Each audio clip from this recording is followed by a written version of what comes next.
Hi, and welcome to this video about how to make learning JavaScript easier if you're a complete beginner to programming. I'm Louise, one of the teachers at the London Academy of IT.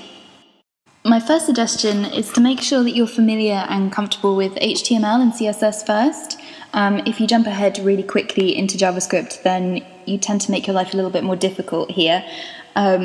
Most JavaScript that you're going to be doing will involve interacting with HTML and CSS.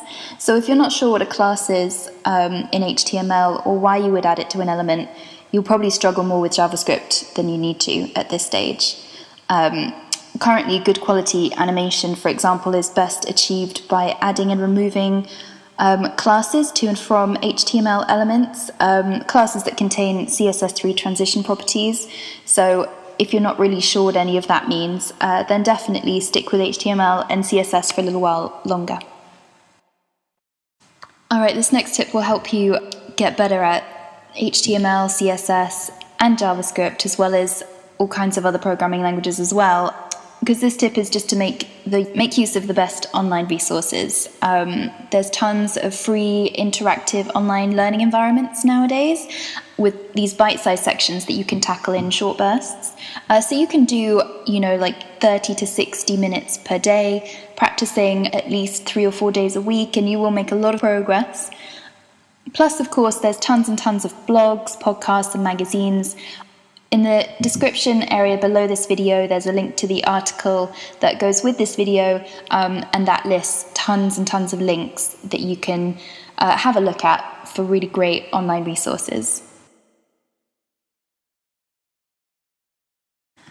My next suggestion, once you've finished lots of hours of interactive tutorials and you've read lots and lots of the resources mentioned in the previous tip and in the links in the article that goes with this video, then after, a few months, you'll probably be ready, or even a few weeks, you'll probably be ready to start a project of your own. It's actually a good idea to do this as soon as you can, but don't overwhelm yourself.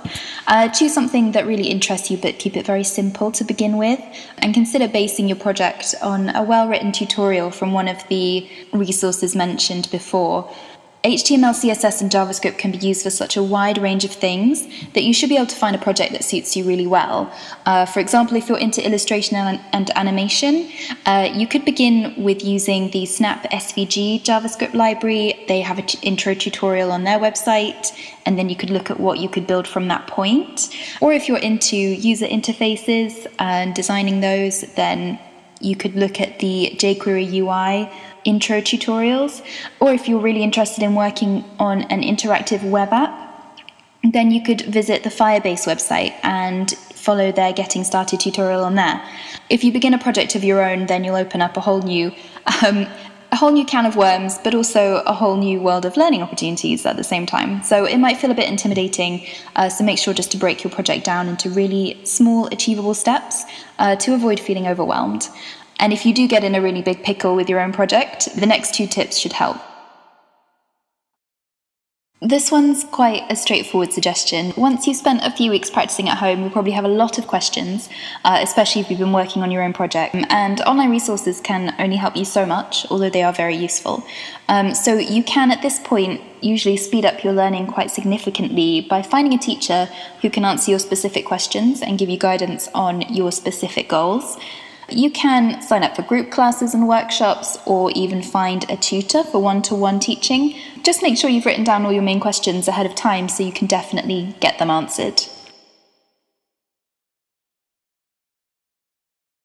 Tip number 5 here is to connect with other JavaScript learners, because learning's a difficult and quite time-consuming process at times, so you definitely will benefit from the support of a community of people who are in the same position as you.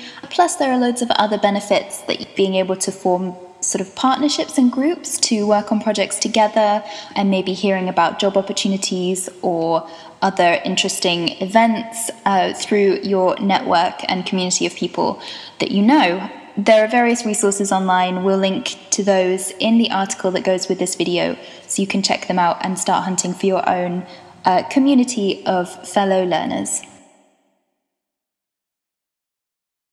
And just as a cool bonus tip here, a reminder to just have fun and not give up, because that's really the only two ingredients for guaranteed JavaScript success. If you enjoy learning to write JavaScript and persist at it, then you'll inevitably progress to the kind of intermediate and then advanced levels. Try not to set any unrealistic expectations. If you're already working full-time, don't overwork yourself by studying too much in the evenings and weekends, and definitely take advantage of any classes that you know about or a community that you can speak to and share the journey with. All right, good luck and have fun.